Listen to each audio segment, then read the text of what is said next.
الرجيم بسم الله الرحمن الرحيم السلام عليكم ورحمة الله وبركاته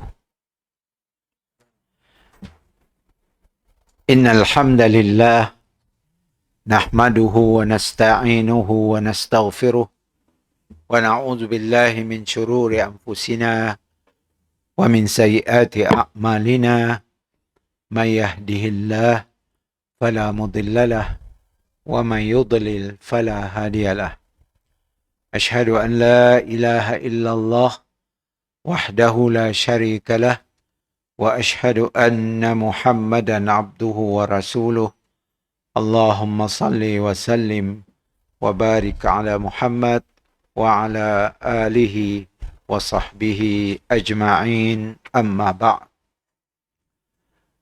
Alhamdulillah, puji syukur kita panjatkan kehadrat Allah Subhanahu Wa Taala dengan limpah kurnianya dan rahmatnya. Kita dapat bertemu lagi pada malam Jumaat, di mana kita dah berhenti sejak saya sakit ya.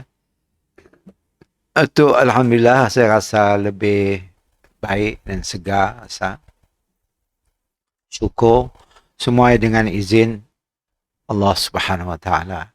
Maka saya mula kembali kelas malam Rabu dan malam Jumaat. InsyaAllah, mudah-mudahan Allah Ta'ala memberi kita kesihatan yang berterusan sampai ke saat ajal yang telah ditentukan oleh Allah Subhanahu Wa Ta'ala. Baik, kita malam ini insyaAllah menurut yang kita tanda bahawa kita dulu berhenti di muka surat 26, iaitu hadis babu la yasubbu walidayhi, ya tajuknya. Bab pada menyatakan jangan mencaci ibu bapa. Jangan mencaci maki ibu bapa. Ada sebuah hadis tu, hadisnya marfu'. Haddatsana Muhammad ibn Katsir qala akhbarana Sufyan qala haddatsani Sa'd ibn Ibrahim an Humaid ibn Abdurrahman an Abdullah ibn Amr qala qala an-nabiy sallallahu alaihi wasallam min al-kaba'ir an yashtima ar-rajulu walidayhi.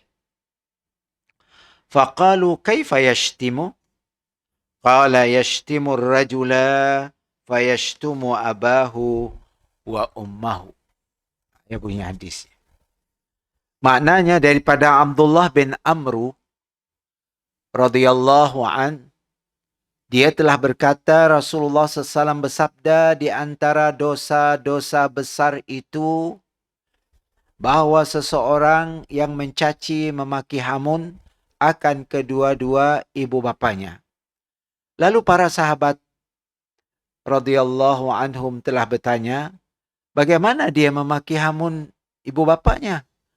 Rasulullah SAW menjawab, memaki hamun dia akan seorang lelaki, lalu memaki hamun kembali lelaki itu bapanya dan ibunya. Oh, macam ya. Nya bukan maki hamun secara direct mak bapaknya. Yang anak mak bapak orang yang anak balik mak bapaknya. Maka yang berdosa apa? Nak maki ya, dan dengan orang yang memulai ya. Macam saya maki bapak Idris. Idris pun jawab, dia anak jawab bapak saya. Apa sebab Idris setek anak bapak saya? Sebab saya anak bapaknya. Okay? Sebab saya anak bapaknya, makanya dianggap yang memulai, maka itu adalah dianggap memaki hamun ibu bapaknya sendiri. Atau punya molah perkara yang sik betul, anak siapa ya? Anak ni ya. Sik senunuh ya. Anak ni ya, anak haji ya. Nasi senunuh hisap dadah lepas nun. Ndak orang anak bapaknya. Sama juga. Makanya dianggap mencaci maki. Walhal mak bapak si tahu. Ataupun mak bapak tahu, tapi bukan mak bapak juga yang nyuruhnya maulah kerjaya. Tapi orang akan nyebut nama mak bapak. Anak melakukan sesuatu kejahatan, mak bapak dikaitkan. Maka seolah-olah kita mencaci maki mak bapak kita sendiri. Disebabkan oleh olah perangai kita. Baik. Kalau kita lihat kandungan hadis ya, haramnya mencerca kedua orang tua kita lah, dan orang tua orang lain. Dengan sebab kita mencerca orang tua orang lain itu mencerca orang tua kita. Maka yang berdosanya kita. Padahal kita bukan caci mak bapak kita. Kita caci mak bapak orang. Orang balas balik mak bapak kita, seolah-olah mengikut dalam hadis tu, kita yang membuat orang yang mencaci mak bapak kita disebabkan kita lebih dulu mencaci mak bapaknya. Wah. Masya Allah. Yang kedua, salah satu bentuk kedurhakaan kepada orang tua adalah menyebabkan mereka menjadi objek cemohan dan hinaan orang lain. Anak tadi lah. Anak yang melakukan kesalahan, orang akan nyebut mak bapaknya. Anak siapa ya si senonoh bah? Uguk lamparit kat minum arak kata. Ya anak Haji ya dengan Najah ya. Kan. Atau anak ya si Mamat ya dengan si Kelsom ya. Anaknya lah ya si senonoh ya. Mak bapak yang si ngajar kali dah. Mak bapaknya pun ya pun si senonoh juga. Dah tambah lagi. Dah. Kena orang yang caci dek. Anak sebab. Penyebab. Jadi mak bapaknya jadi objek sasaran makian daripada orang. Padahal mak bapaknya sedang maulah kesalahan. Yang maulah kesalahan adalah anaknya. Okay? Anaknya. Cucu sama je lah. Cucu siapa ya? Hanya cucu. Ya, hanya kena si seronok upah. Bertatu sana sini tubuh. Baik, mak bapaknya si Rano. Mak bapaknya macam dia juga. Lalu jadi, lalu panjang cerita. Nah, lalu panjang cerita. Kemudian, nombor 3. Orang yang menjadi penyebab suatu perbuatan adalah seperti pelaku perbuatan itu baik atau buruk. Orang yang jadi penyebab. Yang penyebab tak siapa? Anak nak. Artinya, orang yang menjadi penyebab suatu perbuatan, makanya dia anggap pelaku perbuatan tersebut. Ini sebab. Yang ajak orang melakukan maksiat misalnya. Macam ni. Orang yang pun melakukan maksiat. Kena siknya anak tukang ajak Kena. Kita ngajak orang melakukan benda bid'ah. Dan kita setuju duduk sama dalam majlisnya. Dan kita kata si apalah salahnya. Kita duduk-duduk ajak bah. Kena kau si angkat. Mudah kau si suka dengan bid'ah. Duduk-duduk aja si bagus rupa kita angkat. Okey. Kelak betulan neteknya ya si suka benda-benda aku nangga tadi adanya duduk sama majlis ya. Okey. Jadi penyebabnya kau melakukan benda ya menyebab orang mengesyaki kau sesuatu. Maka kau berdosa. Yang penyebab. Atau melakukan benda yang syubhat. Benda yang si tahu halal atau haram. Dia dipanggil syubhat. Tapi benda ya jahit di mata masyarakat. Yang nangga sininya te. Ya ustaz ya. Ya kah? Apa yang nangga Tangga aku tak masuk panggung. Nangga cerita apa? Nangga cerita mat kilau. Ha. Okey, sini. Orang ngano tadi disebabkan oleh perbuatan kita. Maka kita yang salah. Berartinya kita perlu menjagalah image. Image kita, status kita, kita perlu jaga. Kenapa? Takut orang kelak prasangka buruk terhadap kita. Akhirnya orang ano, mesti nama aja ustaz sedepek dah. Ha. Lalu di umum lalu kena orang lain juga. Yang saya ada kena mengena pun kena juga. Ya, maksudnya nombor 3, orang yang menjadi penyebab suatu perbuatan adalah seperti pelaku perbuatan itu sama ada baik atau buruk. Mau baik okeylah. Ha, anak siapa ya? Rajin pergi ke surau tangga aku ya. Hai. Anak jemuri. Ya okeylah. Benar baik. Dapat pahala sih. Biar kata. Membuat nama bapaknya harum. Dapat pahala. Yang mau perbuatan baik. Anak siapa ya? Tak pandainya ngaji. Suaranya Masya Allah. Anak siapa? Anak si Ano ya. Oh patutlah. Ha. Orang puji. Bila orang muji, maka nya dapat pahala. Jadi penyebab orang muji mak bapaknya, mak bapaknya pun dapat pahala.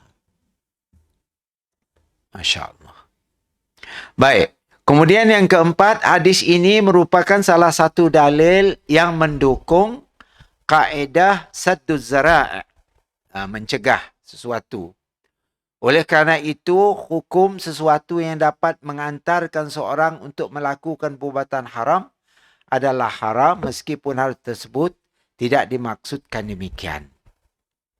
Kita penyebab. Kena benda syubhah tadi. Pahal kau mulah ya? Suka-suka ajak mulah lah. Hai. Benda ya kan sih bagus. Ha. Okay. Maka orang lain nangganya mulah oleh karenanya tu figure orang yang dihormati orang. Orang yang dihormati orang melakukan benda keburukan tadi, jadi orang lain penyayat tak mulah mugia si hal lah mulah benda ya tak seolah macam yang ngulu lah kuada nangganya ya tak di majlis tahlil misalnya tahlil apa, tahlil Habib dah mati 100 tahun lepas di tahlil. Nah, kena itu kan ada macamnya. Habib Al-Haddad ya di Polah. Salah satu masjid di Kuching tu. Habib Haddad sempena 100 tahunnya mati. Ama Adar. Tangga aku ada ustaz tetek sia. Ustaz ni. Ustaz Wan Habib duduk menganggap.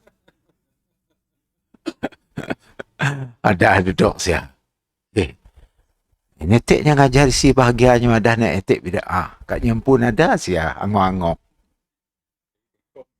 Ni kot jua la illallah la ilaha illallah.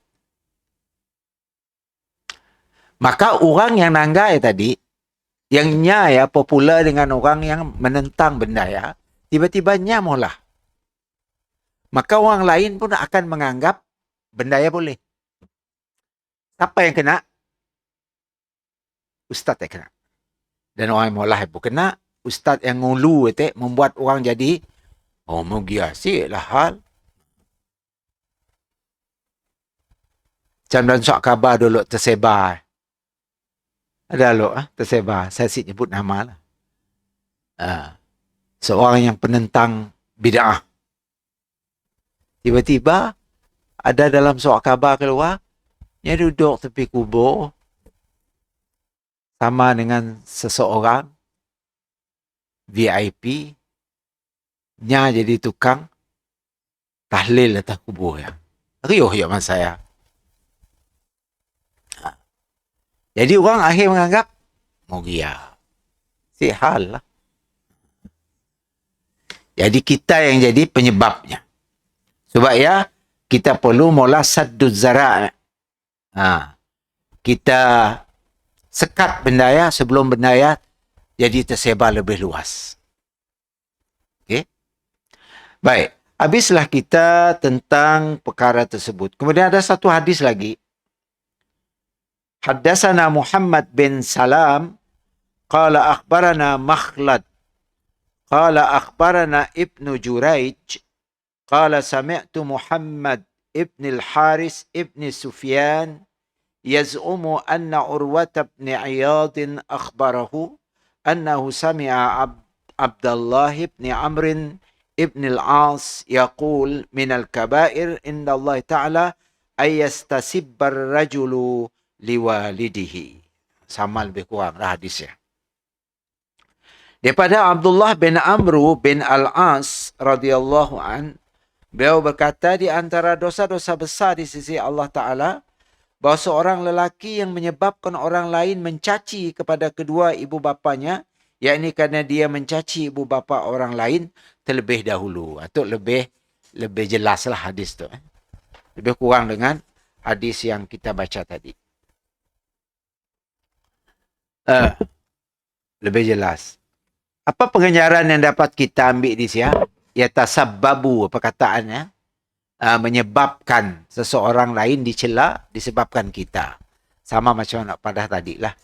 Pertama, hadis ini adalah dalil bahawa dosa terbagi menjadi dosa besar dan dosa kecil.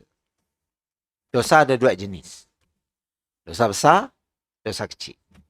Dosa kecil hilang dengan kita melakukan ketaatan. Nabi madah antara salat Jumaat dan salat Jumaat yang akan datang menghapuskan dosa seminggu.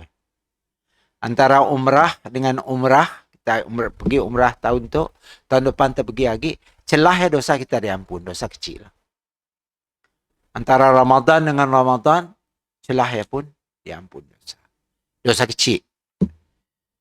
Dosa besar sih diampun kecuali taubat. Okay? Kecuali kita taubat. Artinya hadis ya tadi, kata penulis tu, memberitahu kepada kita bahawa dosa itu terbagi kepada dua. Dan yang kedua, seseorang wajib menahan diri untuk tidak mencela orang lain. Tapi tengah saya ada kebiasaan masyarakat. Celaka bapak. Nak. Kadang-kadang nak dalam kain bapak kita ya sebutnya. Itu pun balas balik. Ya Allah. Saya ingat masa kecil-kecil dulu. Di kampung macam ya. Cako kau. Cako bapak kau. Kau si dah ajar bapak kau. Cako mak kau. Tapi kita masa asyik jawab. Kerana kita asyik diajar orang tua terkedai ya. Lari aja lah. Diam. Jadi dia nyumpah celaka itu kepada bapa orang lain.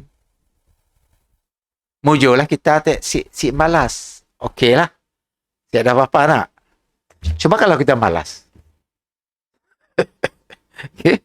Akan jadi perkelahian yang lebih teruk. Baik. Tidak mencela orang lain atau orang tua mereka kerana hal tersebut bisa menyebabkan mereka mencela dirinya dan juga kedua orang tuanya. Macam yang saya hurai tadi lah. Lebih orang kedaya.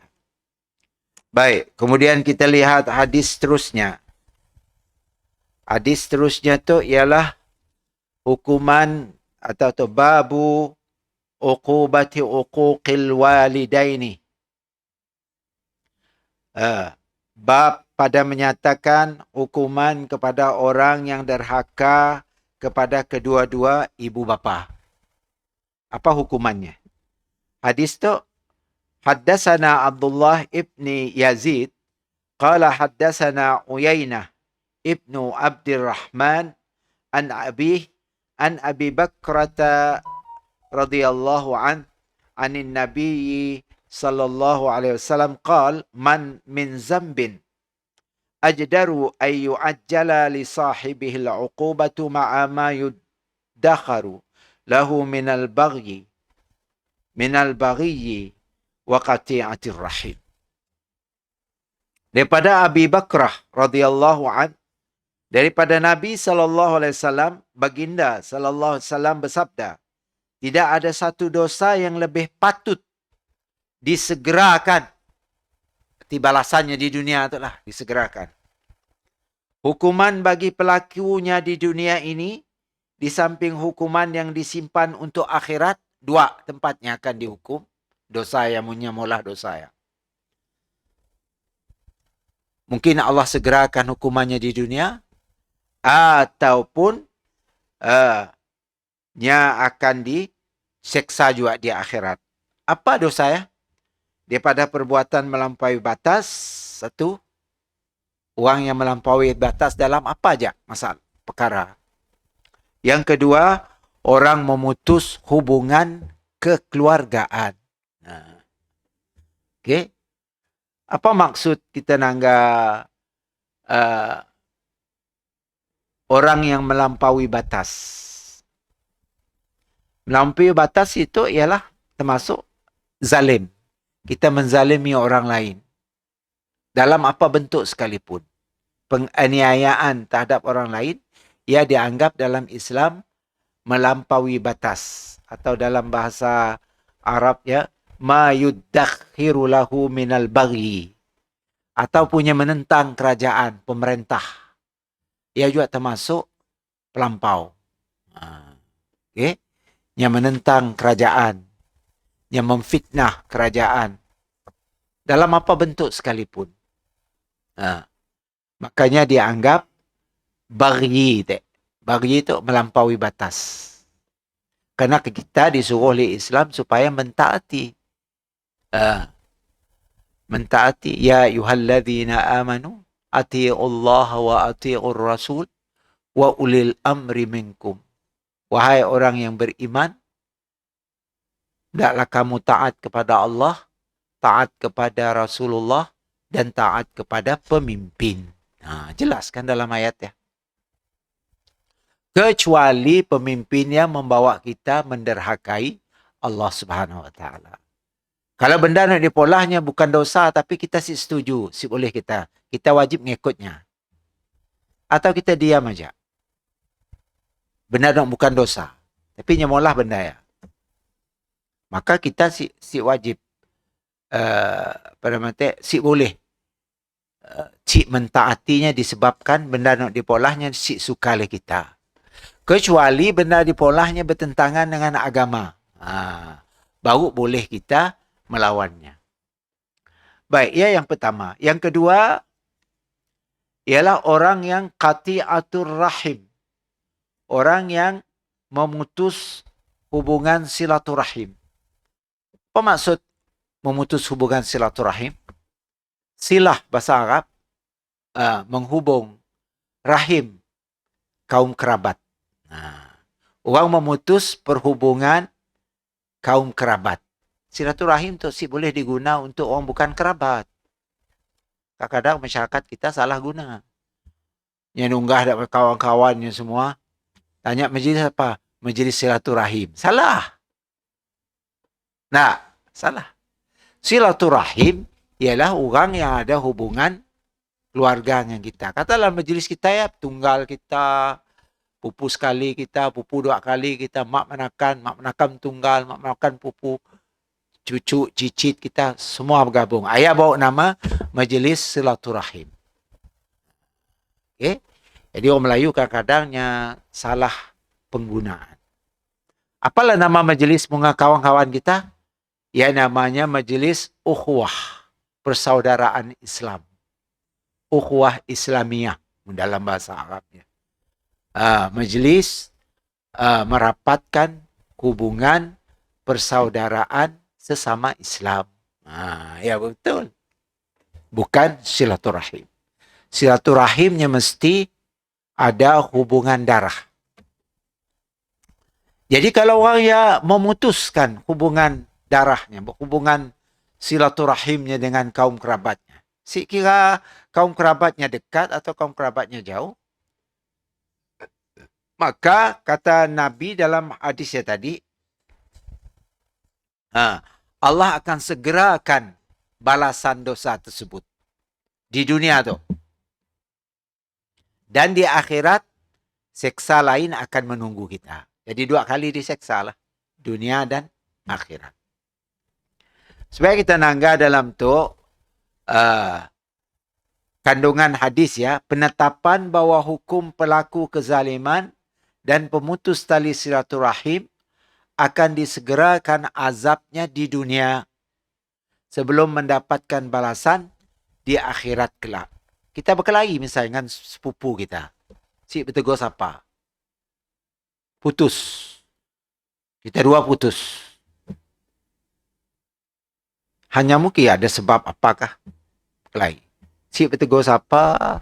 Si saling menziarahi, telefon pun isi, WhatsApp pun isi, semua isi, putus terus. Maka orang itu dianggap memutus hubungan silaturahim. Kadaya sepupunya. Ada hubungan darah. Apalagi lah kalau yang diputus rahim tadi, mak, bapa, adik-beradik nyempun. Lagi lah. Ada orang yang sip tegur dengan mak bapak yang sampai lama-lama sip tegur dengan adik-beradik berkelahi hanya disebabkan oleh sesuatu berebut harta kah, perselisihan yang perkelahian dan sebagainya. Akhirnya si saling menziarah di antara satu sama lain. Mau bertemu pun menjurus muka. Ya akan menanda bahwa hubungan rahimnya sudah putus. Bila hubungan rahimnya dah putus, siapa yang dulu menghubung balik silaturahimnya, dia dapat pahala. Si halah aku salah, kasih salah. Okey, kau salah. Tapi aku si halah, aku merendah diri. Kita dua bermaaf je lah. Orang tu besar pahala. Okay. Mungkin kita mikir, bukan aku salahnya. Salah lalu. Sampai ke bila-bila. Tambahnya ya tak degil juga. Lalu lah. Kadang-kadang sampai mati. Si bertegur siapa. Akan diseksa sinya di akhirat. Mengikut hadis tu. Bukan ajaknya dibalas di dunia. Sempat. Yang akan dibalas di akhirat juga. Sebab ya kita kalau ada selisih antara kaum kerabat kita, apalagi kaum kerabat yang dekat-dekat, okay, cepat-cepatlah kita saling memaafkan. Salah seorang si mau, kita ngulu mau. Atau ambil salah seorang daripada orang yang mendamaikan antara kita. Jadi, atau kita, masaya kita boleh pebula. Dibolehkan pebula. Bukan sunat. Bukan pebula sunat.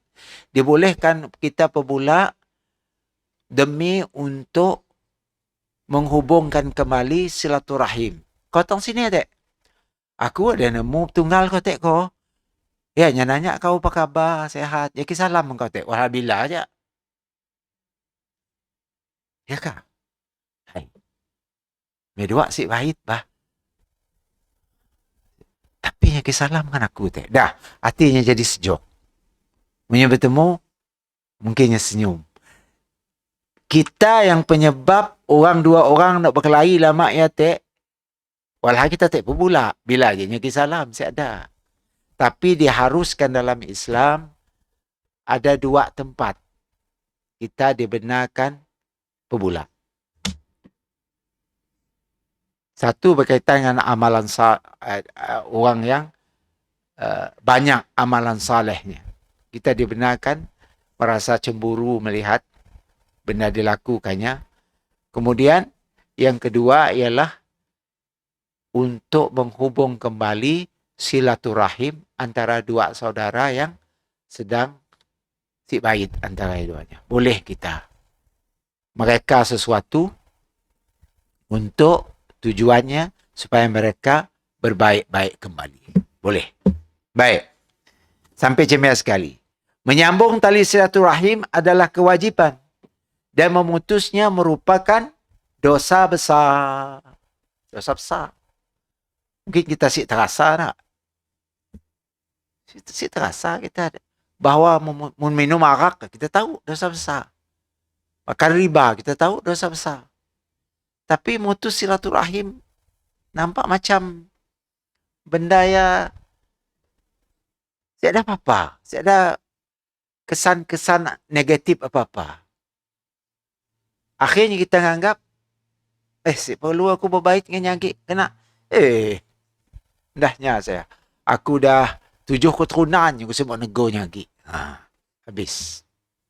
7 keturunan. Lama 7 keturunan. Si petegur siapa? Tiba-tiba mati.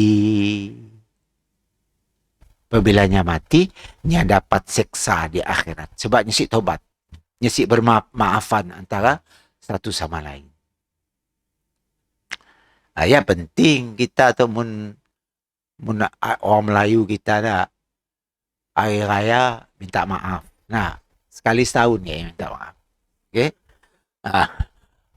Okey lah. Menyelom mati okey lah. Tapi masalahnya kadang-kadang orang si berjalan rumah kaum kerabatnya hari raya. Kecuali kaum kerabatnya dekat-dekat aja. Nah, ada sepupu bertunggal, pak menakan bertunggal. Pak menakan benar mungkinnya pergi. Pak bertunggal ya masih silaturahim ya. Bapak menakan pupu sekali kita pun, pupu 2 kali kita, pupu 3 kali kita. Kadang-kadang si kenal. Apa tu? Si kenal. Anak kita dengan anak pupu kita si kenal. Si ada hubungan silaturahim. Siapa penyebabnya? Mak bapak. Maka mak bapak menanggung dosa tersebut juga. Kenanya si memperkenalkan. Sebab ya dalam Islam, kita nanggah hadis lain ya, orang yang suka menyambung hubungan silaturahim, Allah akan berkatkan umurnya.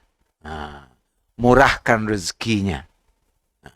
Ia janji Rasulullah sallallahu alaihi wasallam dalam hadisnya, murah rezeki dan diberkatkan umurnya. Orang yang menyambung silaturahim. Mun zaman dulu saya ingat tahun 70-an 60-an umur kami orang tu lah. Rancak hari raya masa saya. Semua rumah orang dia pergi. Di kampung, rumah ya balo kah, bukan balo kah. Semua dia agak nempuh kata bahasa kami Sebuyun dan Madah. Kau pergi sini, nempuh tu. Kita orang nempuh juga kau. Nempuh juga kah? Jalan raya. Nempuh. Mau dia Sebuyun nyebut nempuh. Kau pergi sini, nempuh rumah orang. Nempuh. Nempuh tu artinya berjalan raya. Semua naik. Dari hulu ke hilir. Semua naik. Keluarga ibu kata agak lah. Orang nak bukan keluarga pun dia naik semua. Tangga saya budaya ya udah siada lagi. Dulu je mungkin di kampung Boyan, kampung Gresik. Tahun 70-an ada juga macam mana. Kita masa saya lagi kecil. Naik rumah ke rumah, naik rumah ke rumah Boyan. Sampai kampung Sebaya, sampai kampung Pulau jalan. Banyaklah duit dapat 40 sen, 4 seringgit. Tapi kini tu tangga saya budaya ya siap lagi. Bukan ajaknya si melawat kawan-kawan. Keluarga pun si dia lawat. Keluarga pun si dia lawat. Jadi hubungan silaturahim atau ke persaudaraan sesama Islam semakin renggang. Semakin renggang. Lewat aja. Besar pahala. Ngabas orangnya besar pahala. Berjalan rumah orangnya bukan kita dapat makan, minum. Mun suka beri ampau dapat ampau. Pahala pun besar. Pahala besar. Dijanjikan oleh Allah Subhanahu Wa Taala. Punya siapa pahala besar? Kena mun kita memutus jadi dosa, artinya mun kita menghubung, menyambung, dapat pahala. kita mutus dapat dosa. Okey. Sebab ya, dalam Tok Madah menyambung tali silaturahim adalah kewajiban. Wajib. Memutusnya merupakan dosa besar. Mutus merupakan dosa besar. Si terasa tak? Kita si terasa. Karena kita menganggap ya macam biasa aja. Malas aku nak pergi ke sana. Pahal. Si berjalan gila raya. Aku si raya tahun tu. Anda si raya indah. Maka Allah nyuruh raya. Nyuruh raya siapa? Bukan kita, Allah dan Rasul. Tiba-tiba orang Melayu ada. Amek si raya. Hai, bukan Islam kau kah? Allah nyuruh kau raya. Kau si raya. Pelik. Orang Melayu tu kadang-kadang pelik-pelik. Amek si raya tahun tu. Si ada lansir baru. Si ada lampu kelip-kelip. Dipadamnya lampu. Pak lampu rumah kita si ada. Kami si raya. Gantang aja. Kita si jadi naik tek. Yang padahal si raya. Jadi naik. Kami si raya. Saya dah boleh aku. Si boleh. Kena raya adalah perintah agama. Raya. Kan Nabi apabila nangga orang Madinah pada masa saya menyambut raya jahiliyah. Masa saya kan Islam masih baru. Orang Madinah masih nyambut raya sidak jahiliyah.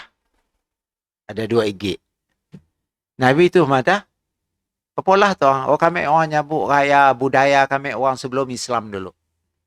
Nabi madah Allah telah menukar hari raya nak belum Islam ya kepada 2 hari raya Islam. Idul Adha dan Idul Fitri. Sambutlah kata Nabi 2 ini. Bergembiralah. Makan-makan, bergembira. Ziarah menziarahi. Lawat sanak saudara. Berarti ya bukannya kita ya hari raya dalam Islam ibadat. Kita celebrate hari raya ya, kita dah dapat pahala. Karenanya dianggap ibadat. Kerana yang memerintah bukan kita. Allah dan Rasul. Setiap benda yang diperintah Allah dan Rasul, makanya ada pahala. Ada pahala. Okay? Kita terpengaruh dengan budaya hari raya orang bukan Islam. Kadang-kadang. Okay? Kami not celebrate this coming Christmas. Si celebrate. Kita pun madah semeja. Si celebrate for Idul Fitri. Ni boleh. Kau mesti celebrate. Kerana ya perintah. Salah satu cara celebrate-nya sembahyang hari raya. Pakai baju baru. Dalam hadis nak. Bermaaf-maafan. Saling menjamu makanan. Ziarah menziarahi. Ia cara celebrate. No utama tadi sembahyang raya lah.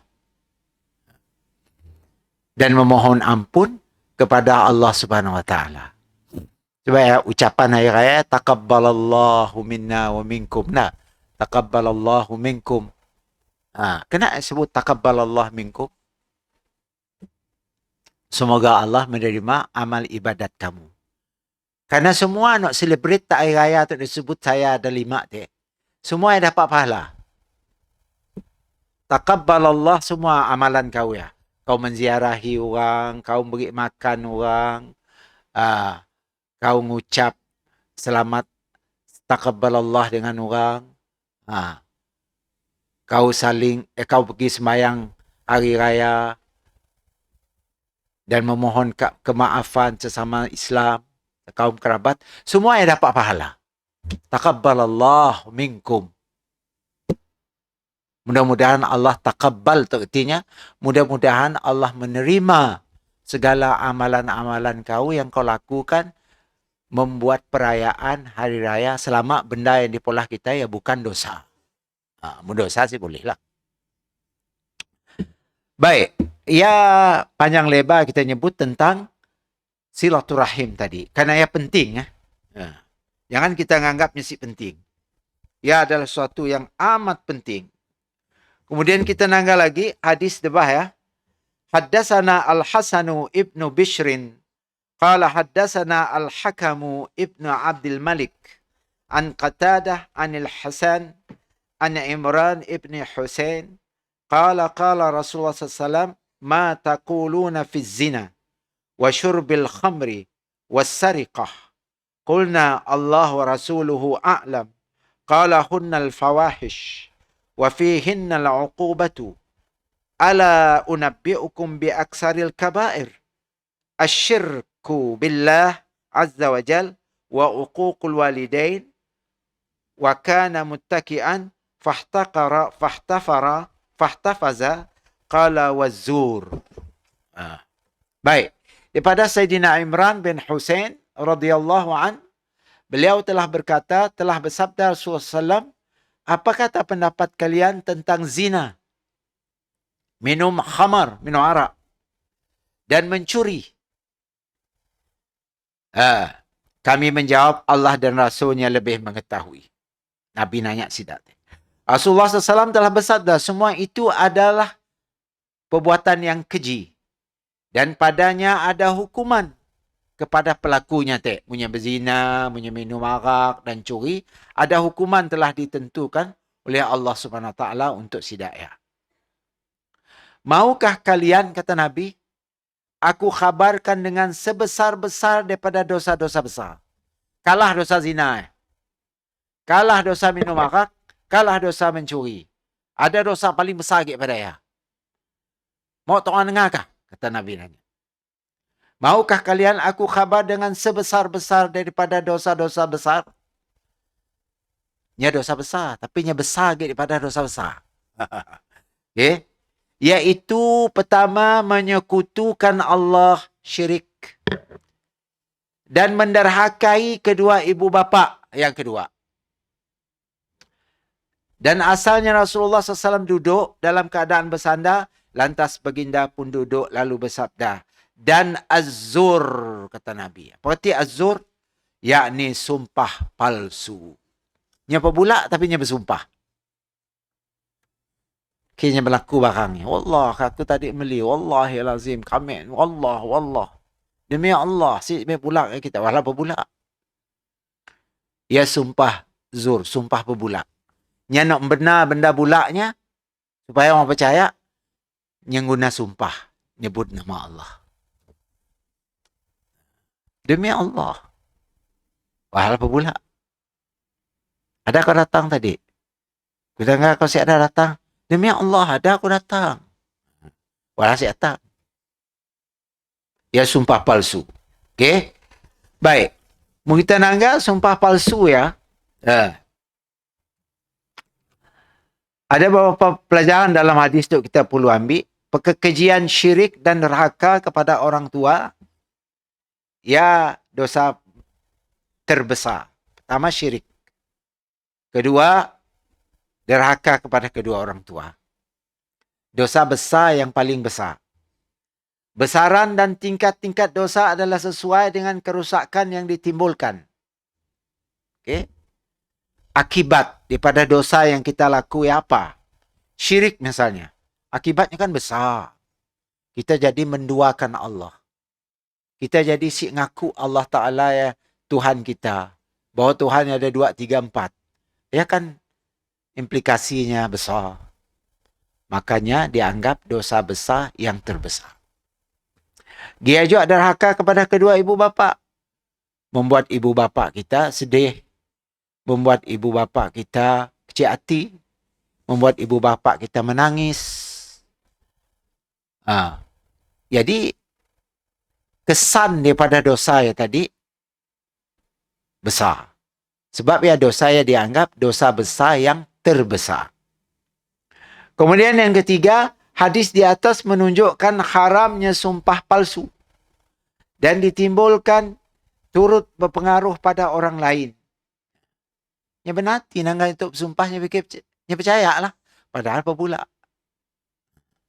Ya implikasinya terhadap orang yang dibulaknya. Berbeza dengan bentuk kemaksiatan lain yang Nabi SAW sebut dalam hadis tersebut tadi. Ya saya dah kena mengenakkan orang. Misalnya dosa zina. Dia berdosa saja kerana dia berzina. Dosa minum arak. Dia berdosa kerana minum arak. Dia mencuri. Dia berdosa kerana mencuri. Tapi kalau dosa tu tadi, iaitu dosa sumpah palsu, akibatnya begitu besar kepada orang yang dibulaknya tadi dengan menggunakan nama Allah untuk membenarkan kebohongannya tadi. Implikasinya besar. Sebab ya dosa besar yang paling besar. Dosa besar yang terbesar. Ada dosa kecil, ada dosa besar, ada dosa besar yang lebih besar daripada dosa besar. Yang disebut oleh Rasulullah sallallahu alaihi wasallam dalam hadisnya tadi. Ha?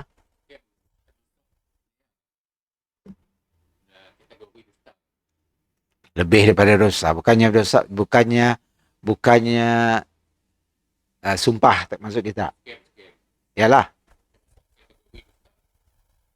Termasuk dusta, bukan dusta aja. Nipu, dusta, ngambil harta orang, banyak dosa skema. Macam nak terbaru tu, Sarawak tu nak. Sarawak tu orang kerja apa pada sedang berita tadi. 400,000 lesap dalam seminggu. Hanya pada kita ada melakukan kesalahan tu. Lepas tu kita pindahkan akaun kita. Jangan pakai akaun ni lagi. Kami tahu dari bank. Wah, scammer. Jadi kita ubah. Kami dah mula ada akaun yang selamat pakai kita. Tu nombor akaunnya. Dia ambil lah orang itu. Jadi duit kita pindahkan ke dalam akaun yang selamat. Dipindah. Dia berinya nombor akaunnya. Orang yang pindah. Pindah sikit sekali. Akhirnya tinggal RM63 di dalamnya. Daripada 400 lebih ribu. Memang dosa. Muni asyik dosa kan yang menagih. Nodin. Dosa pebulak, nipu. Ngambil harta orang. Bohong. Package dosanya. Memboleh kita engkau itu dosa besar yang paling besar. Termasuk dalam tu. Mungkin di zaman Nabi dulu si ada nak. Nak benda ke tak ya. Mungkin si disebut. Baik. Mungkin setakat aja dulu. Wallahu a'lam bissawab. Aqulu qawli hadha wa astaghfirullah li wa lakum. Assalamualaikum warahmatullahi wabarakatuh.